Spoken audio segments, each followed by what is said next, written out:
Hey guys, I don't have a teaser for this video. Instead, I just want to put a public call out to everyone who watches this channel. RPG Superstar 2021 has officially entered the public voting phase, and I just want to encourage everyone to go over there, check out the monsters that have been submitted for that competition, and vote and give feedback and be a part of that process. Now, I will admit that I have 3 monsters that I actually submitted to the competition, but I am not going to be revealing what my 3 monsters are, at least not before the public voting ends. I don't want to unduly influence somebody's voting in regards to the competition, but the day that I am recording this is day 1 of public voting, and even on just my preliminary first read through some of the submissions that are part of this year's competition, I am once again amazed by all of the creativity and interesting concepts out there, and I have already found a monster I am totally stealing for my home game. Not going to try to influence voting, but whoever you are, I want you to know that monster is amazing, and I am totally shouting you out once public voting is over. But seriously, there is a link to RPG Superstar in the video description. Please go check out the entries, vote, give your feedback, and be a part of this competition. It is so wonderful that this competition is taking place again this year, and I just want to encourage everyone to be a part of that. And with that, today we're going to be continuing our discussion of exploration mode and taking a look at the specific tips that Paizo offers for exploration mode in Pathfinder 2e on this episode of The Local Disaster Tour Guide.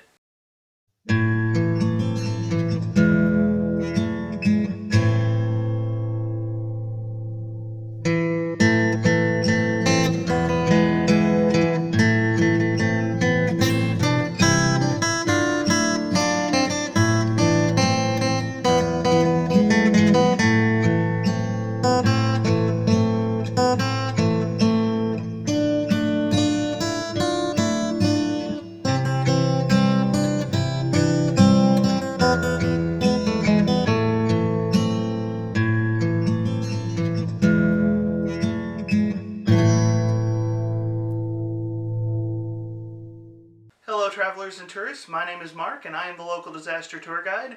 That's right, I'm a storyteller who wants to know if it is acceptable to torture my players by emphasizing the smell-related sensory descriptions of my dungeons. Welcome to a journey through the fantastic world of TTRPGs like Pathfinder and Starfinder. Today we're going to be continuing our Storytelling in Pathfinder 2e series, where we take a look at the tips, the tricks, the guidance that Paizo offers storytellers to help them be successful when running Pathfinder 2nd Edition games.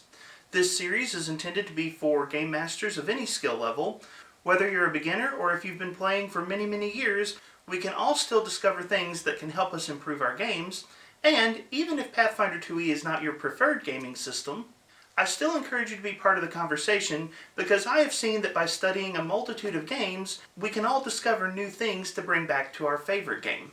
Now, so far in the series, we have been working through the 3 modes of play in Pathfinder 2nd Edition: Encounter Mode, Exploration Mode, and Downtime Mode. And we did a pretty thorough overview of Encounter Mode, and now we've moved on to the second mode of play, which is Exploration Mode. In our previous video, we started our discussion of what Exploration Mode is and how to understand Exploration Mode, and we talked about how the narrative purpose of Exploration Mode is the theme of discovery. We took that theme of discovery and we talked about how to use it to encourage player engagement in your story, and we talked about the importance of making sure that Exploration Mode is a part of the narrative that you are constructing with your players. So we're going to be continuing that conversation today by talking a little more in depth about Exploration Mode, and we're going to be looking at some of the specific pieces of advice that Paizo gives in regards to Exploration Mode. Now, the specific content that I'm going to be referring to today comes from page 496 of the Core Rulebook and page 17 of the Gamemastery Guide, so if you're looking to read about this yourself, that's where you can go and find the content that we are discussing today. But before we get started, I want to go ahead and put out a completely pointless internet challenge. In the opening teaser for this video, I mentioned the RPG Superstar contest, and I strongly encourage you to go vote, be a part of that. Public voting opened today, at least in regards to the recording of this video. It'll have been open a few days by the time this goes up, but it is a fantastic competition, and I have a great deal of respect for the people who run it. I was one of the winners last year. I had a great time, and I truly appreciate all of the work that goes into this contest. So I am going to be issuing a challenge to those of you who are watching this video to see if you can figure out which monsters I submitted for this year's RPG Superstar competition. Now, I don't want to influence the votes, so I am keeping the identity of my monsters secret until public voting ends. But I did submit 3 different monsters to this year's competition, and I encourage anyone who is watching this video to go over there, vote, and see if you can figure out which 3 are mine. If you need some pointers to help you determine which monsters I might have created, you can check out my video on monster design that I'll link up here so that you can know how I approached this competition. And if you want some extra bonus internet points that mean nothing, one of my 3 monsters was actually originally inspired by Mrs. Local Disaster Tour Guide. She came up with the concept and asked me to write it and submit it on her behalf. So if you want to compete in a completely pointless internet challenge, go over, vote, and see if you can figure out which monsters I wrote, including which monster was originally inspired by my wife, Mrs. Local Disaster Tour Guide. Oh, and Matt, Steven, Megan, you all can't play because you all were part of the brainstorming process for these monsters, so I know you know the answers. Now, let's talk about exploration mode. So today's video on exploration mode is going to be a little bit more freeform than some of the other videos in this series. But what I wanted to do for today's video is I wanted to pull out some of the major pieces of advice or major pointers that Paizo gives on the subject of exploration mode and talk about what that means to us as storytellers in Pathfinder 2e.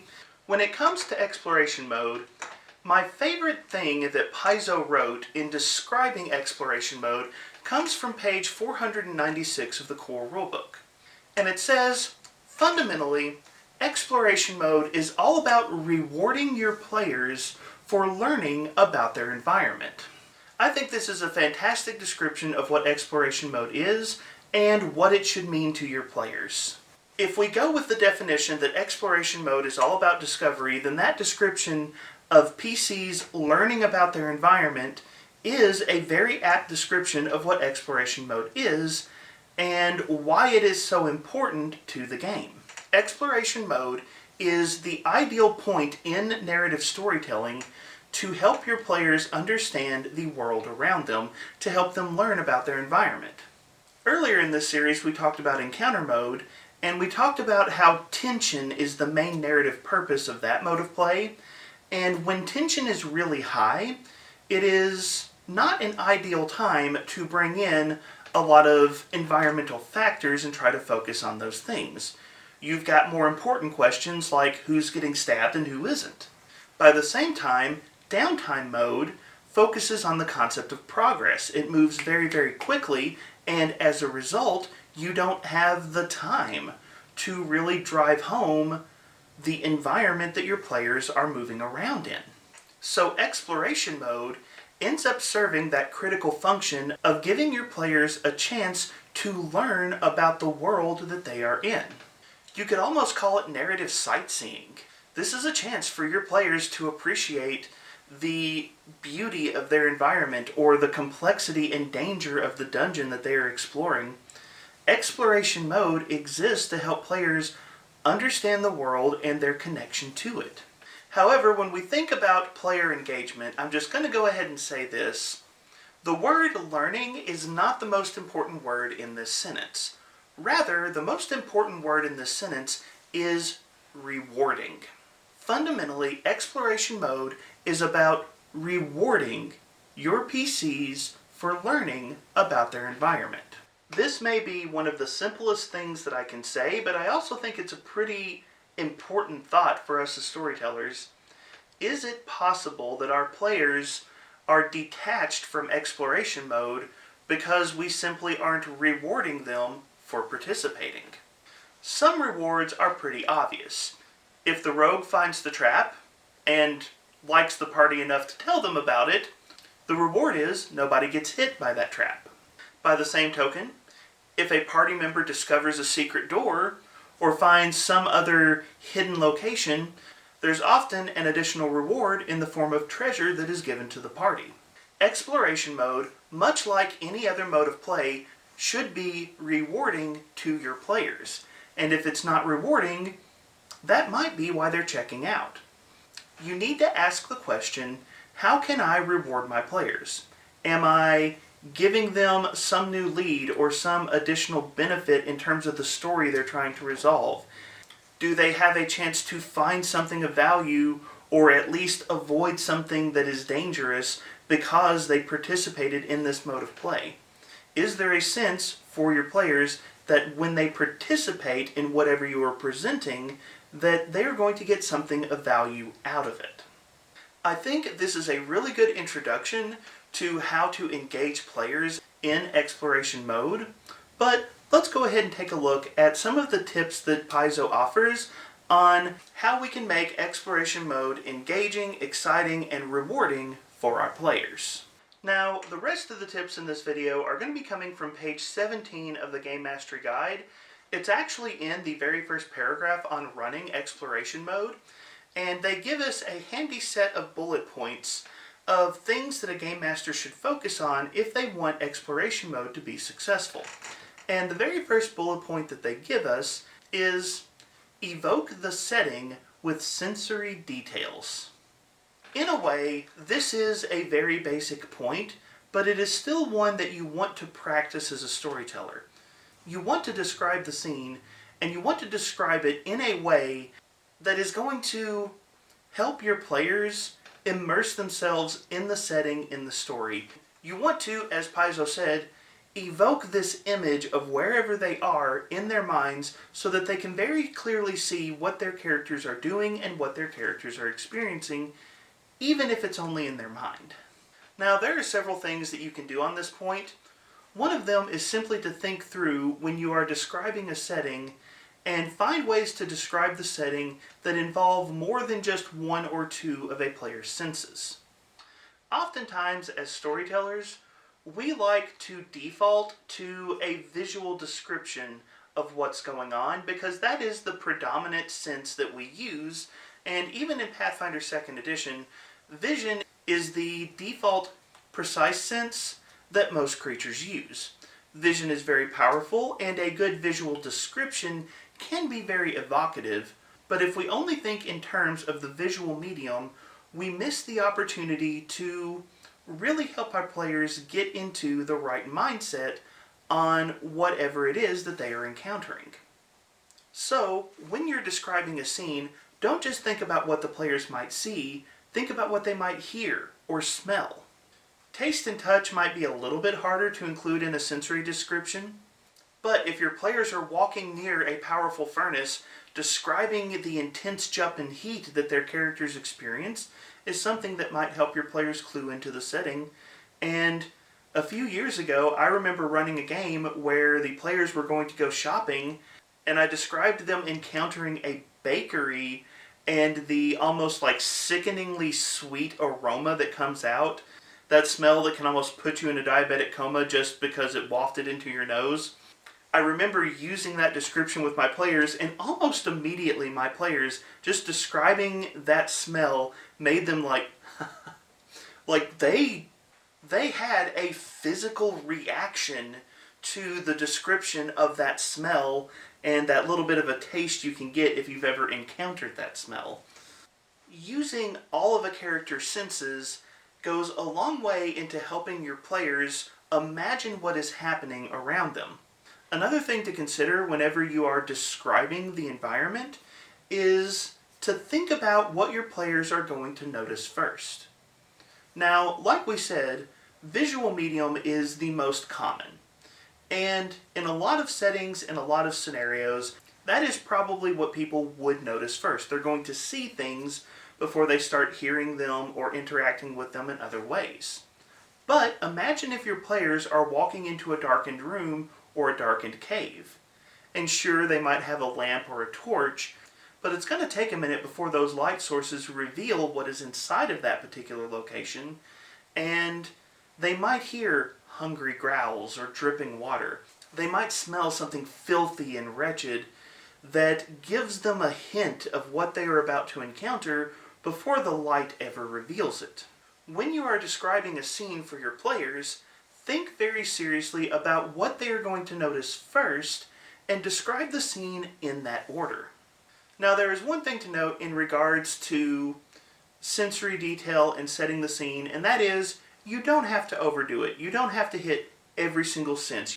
You don't have to describe every single thing. In fact, letting your players ask questions and then furthering the description after they ask questions, that is very powerful. As a general rule, I would say that when you are setting a scene, give at least 2 senses worth of description.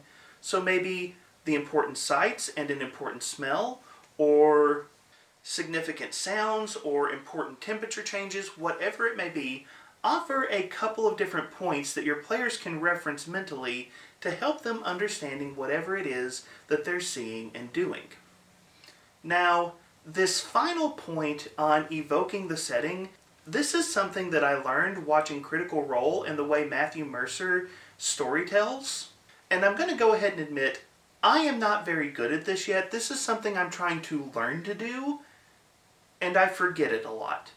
But one of the things I've noticed about how Matthew Mercer storytells is he almost always describes the scene before setting out any kind of battle map, miniatures, tactical figures, whatever it may be. First, he gets his players in the right headspace. He describes the scene, and he is a fantastic storyteller. He's really good at descriptive elements, but he takes the time to set the scene, tell the players what they see, what they're doing, really help them get in the right headspace, and then he drops the map on the table. I'm really bad about putting the map on the table before the game even begins, because I'm lazy and I don't want to put it out in the middle of the game. But I've noticed that when the map goes out before the description, players are often more concerned about where they're positioned rather than what's going on. And so from watching Matthew Mercer, I've kind of picked up on this important point that giving your players the description first and then letting them see the tactical considerations goes a long way in helping with immersion. So, full disclosure, that is something I'm trying to learn to do, but it is something that I've seen that I think is a very valuable pointer if you really want to engage your players with their surroundings inside the game. Now, the second point that they talk about on page 17 is they say that GMs should shift the passage of time to emphasize tension, and they should speed past uneventful intervals. I feel like most of the conversations we've had about the narrative purpose of discovery, we've kind of hit this idea. We talked about how you slow the game down to emphasize tension and how you speed the game up to allow progress to happen. We've talked about how shifting the pace of the game accomplishes different things narratively. So I'm not going to go into a lot of detail on this because I feel like we've hit this point already really well. Just remember as a game master that you can speed the game up or slow the game down in order to affect the tension and progress of the story, and even in exploration mode, those are elements you want to keep in mind. The third bullet point that they give us is get players to add details by asking for their reactions to whatever it is that they have encountered. And this is another one of those things that I really appreciate that Paizo included in their advice. Again, being honest here, this is one of those things that up until last year, I never even really thought about it as a storyteller, but I am becoming more aware of this issue, and by watching different live plays and different role-playing shows like Critical Role, I have discovered that it is very engaging when a game master asks for a player's reaction, and it is very disengaging when a game master tells a player what their reaction should be. I'm not going to name any names in regards to content creators out there, because honestly, the content creator I'm thinking of right now is a content creator that I respect, and I actually think they are a very good storyteller. But I remember not too long ago watching a role-playing game on YouTube, and there was a storyteller who, at several points during the story, would tell their players what they were feeling. They did it several times, and every time they did it, it jarred me. And I wasn't even playing the game. I was just watching the game. I remember thinking, why aren't they letting their players react to this scenario? Why are they telling their players what they should be feeling or how they should be responding in this situation? When we allow our players to react to the scenario, we're engaging them. And when we define their reactions for them, we're stealing that engagement away. So with that in mind, it's really important as a game master that we remember that our players control how their characters react, and I truly appreciate that Paizo took the time to point this out. Let players control their reaction, but go beyond even that point. Allow players to add some detail to the story through their reactions. I hate to reference Critical Role so much, but there's a lot of positive things I've learned, and another one of the things that I appreciate about Matthew Mercer is he allows his players to add details into the story and describe elements in the scene that he may not have originally intended to put there, but hey, it's funny or it's interesting or goofy or whatever it may be. He allows his players to contribute to the world that he's creating, and it creates a much more interesting and engaging story. So, as a storyteller, set the scene, let your players know what's happening, but then ask your players how they react to that situation, and be willing to let them add to the scene when and where it's appropriate. The next tip that Paizo gives us is to present small mysteries to intrigue your players and spur investigation. One of my favorite old quotes goes a little something like this: "The greatest moments in science are not heralded by the word eureka or I found it, but rather when someone says, huh, that's funny." The idea behind that quote is, when there is something weird or something that is just a little bit off from what your players might expect, that it is naturally engaging. It makes people want to explore and go, wait, what's going on here? And you don't even have to add a lot. Small details, small mysteries, small moments can go a long way to engaging your players. This is that element of discovery that we've been talking about in a nutshell. Making your players wonder about the scenario is one of the best ways to engage your players. Several years ago, I ran a scenario where my players unknowingly were helping the villain of the scenario. The villain was a woman who was an alchemist who was poisoning different people around town, and she was pursuing some of her own nefarious goals, and she was blaming the poisonings on a mysterious witch doctor that lived out in the swamp. And at first, my players, they bought that story hook, line, and sinker, and they were helping this woman without bothering to check her story at all, and they went pretty far down this particular narrative arc without questioning what she said in the slightest. But then they found a few details that were just a little bit off.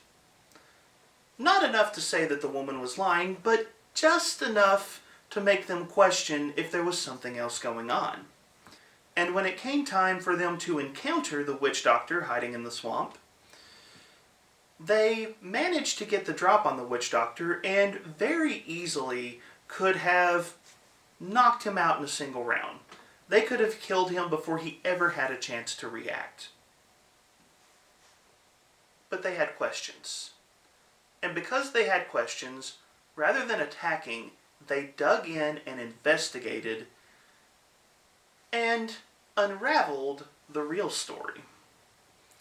A small-scale mystery can increase player engagement and help serve the larger narrative that you're trying to create. The next pointer that Paizo gives us reads, when roles are needed, look for a way to move the action forward, add interesting wrinkles on a failure. And this concept is what you may see referred to as failing forward in other advice sources that you might find about storytelling. Now that very first phrase, when roles are needed, that could be a video in and of itself when it comes to role-playing games. For now, we'll just say this: you don't always need to roll the dice. And even if you need to roll the dice, you don't always need to roll all the dice. In a recent game that I was running, my players were attempting to escape from an undead army, and they reached a point in the scenario where it was very clear that they were going to escape. I knew for a fact that they were definitely going to get away, but there was a question whether or not all of the characters that they were protecting were going to get away. And so, on the last round of that encounter, I only asked for the rolls necessary to determine if the characters that they were protecting were going to get away, because I already knew the outcome for my players. So that phrase, when rolls are needed, is very powerful. As a game master, you don't always have to call for a dice roll. But that is not the core of this piece of advice. The core of this piece of advice is to keep the story moving. If a story grinds to a halt for too long, you're going to lose player interest, and it's going to get progressively harder and harder to get the story going again. And so, one of the things that you want to do is you want to find ways to keep the story moving, regardless of how the dice actually pan out. The story should always take a step forward. The roll of the dice is there to help you decide how the story moves forward, not if the story moves forward. I hope that makes sense. There should be very few moments inside of a game where your players can truly fail. And most of those moments are going to be confronting major villains or stopping major plot elements, and even those you can honestly keep a story going.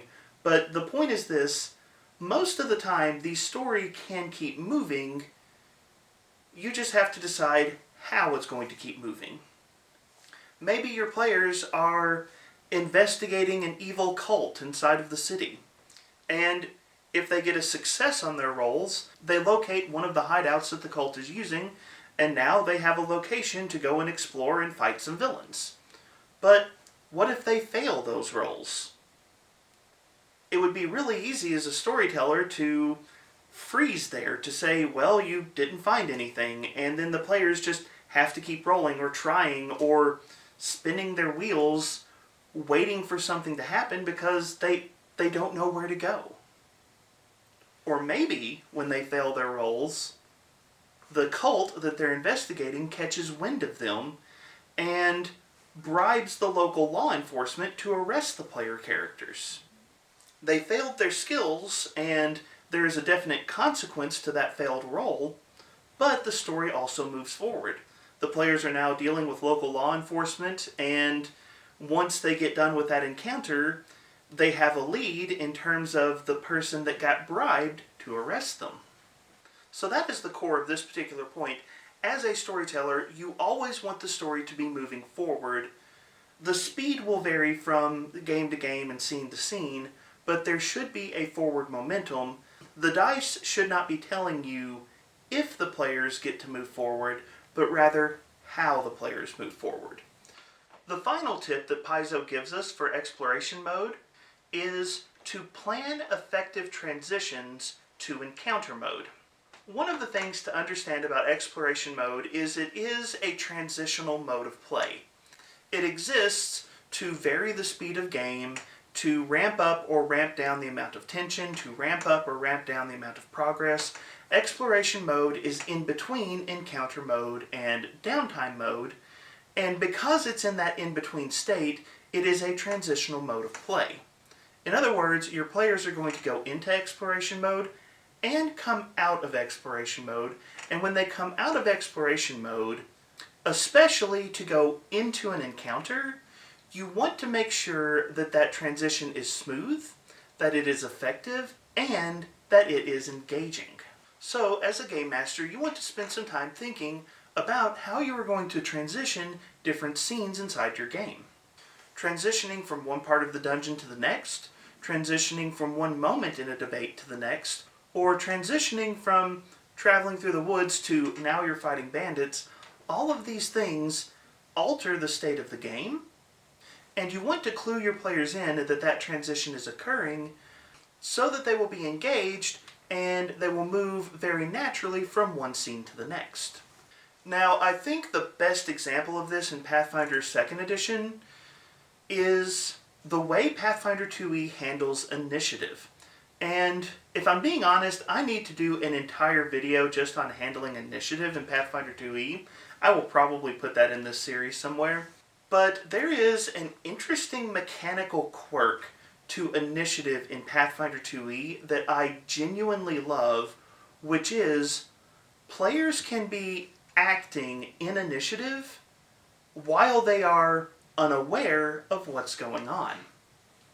Okay, so very mild spoiler warning for Book 1 of Age of Ashes. So if you are playing through that adventure path, you might want to skip this until you get like 3 sessions in. In Citadel All-Terrain in Book 1 of Age of Ashes, there is a hobgoblin that is basically a squatter inside of that old castle. And the PCs in that story are very likely to encounter and end up fighting that hobgoblin. And I remember when I ran that particular encounter for my players, it was actually one of the most interesting introductions to a fight scene that I've ever done. It was really, really fun to watch it play out. So as I said, there's a hobgoblin. They're basically a squatter in one section of this castle. And my players were going through Citadel All-Terrain. They were exploring, and they were not being quiet. They were not being subtle. The hobgoblin knew they were coming from a mile away. So the hobgoblin decided to hide and ambush whoever it was that was coming up on where they were living. So my players walk into this particular part of the old castle, and they very easily notice that someone or something clearly has been living here. They don't see anyone, but they see the signs that someone has been using this space. So my players know that something has been going on, and they decide to search the room. And they split into 2 groups, and one group goes over this way, and the other group goes over this way. And the group that went over this way, unbeknownst to them, were walking right into the ambush that the hobgoblin had set up. So I called for an initiative roll. Remember, my players have no clue what's going on. They just know I am asking for initiative. One player rolls better than the hobgoblin. They win initiative. But remember, they don't know where the hobgoblin is. So I look at them and I'm like, you have initiative. The hairs on the back of your neck stand up, and you know something is wrong. What do? You've got 3 actions. And watching my player stress out, thinking, oh no, what do I need to do in this scenario? How do I respond? I don't know where the threat is, was beautiful. It was one of the most interesting moments I've ever seen in a combat, and it was a very low level, very basic combat. But because of the mechanics of how Pathfinder 2e handles initiative, it was a very tense moment. In that particular instance, that player, they had gone with the group that went this way, and they made a really good guess. They were like, maybe whatever it is about to attack the other group. And so they made a perception roll, checked over towards the other group, and they saw a door beginning to shift, and they figured out that whoever it was must be behind that door. And they were playing an alchemist, so they pulled out a bomb and they tried to chuck it through the door, and rolled a natural 1 and hit their own party member in the back of the head. But just that single moment of transitioning from you're looking around the room, you're trying to figure out what's going on, to danger. What do? It was beautiful. Good transitions will engage your players. And as a game master, you can't plan for every transition because you have no idea what those chaotic murder hobos are going to do.